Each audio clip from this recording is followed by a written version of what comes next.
Welcome to Junie's Book Nook. Pete the Cat and the Bedtime Blues by Kimberly and James Dean. Pete and the gang had a great day. They'd been at the beach, surf and sun and tons of fun. But when the sun went down, they didn't want the fun to end. Pete had an idea. Hey, how about a sleepover? More time for tons of fun. Groovy! Pete's place, let's go! The party was far out, but they knew they couldn't stay up all night. The gang decided it was time to say goodnight. On went the pajamas, and out went the light. Good night, Gus. Good night, Alligator. Good night, Toad. Good night, Pete. Pete was just about to catch some Z's when... Clack, clack, clack. Who did that? Pete asked.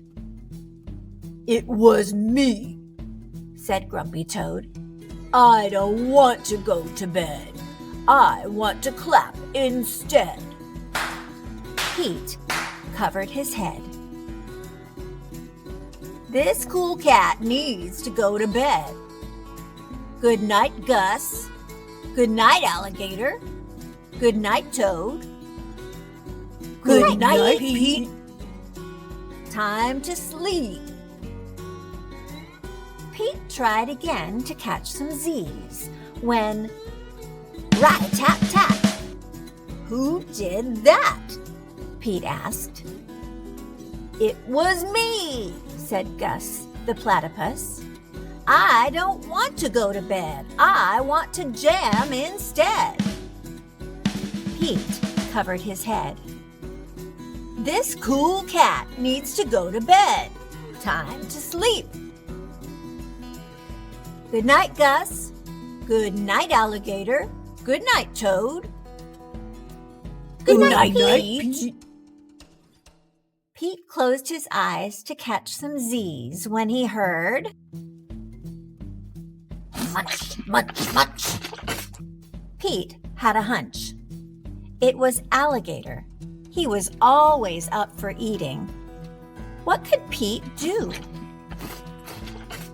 All the clapping, rat-a-tat-tatting, and munching was giving him the bedtime blues. Pete had a groovy idea. He got out his favorite bedtime story and started to read, first to himself and then to the gang. Pete noticed it was finally quiet. No more clapping, no more rat-a-tat-tatting, and no more munching. They all settled down. No one made a sound.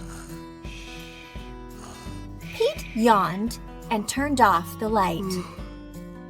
Good night, sleep tight. Time to catch some Z.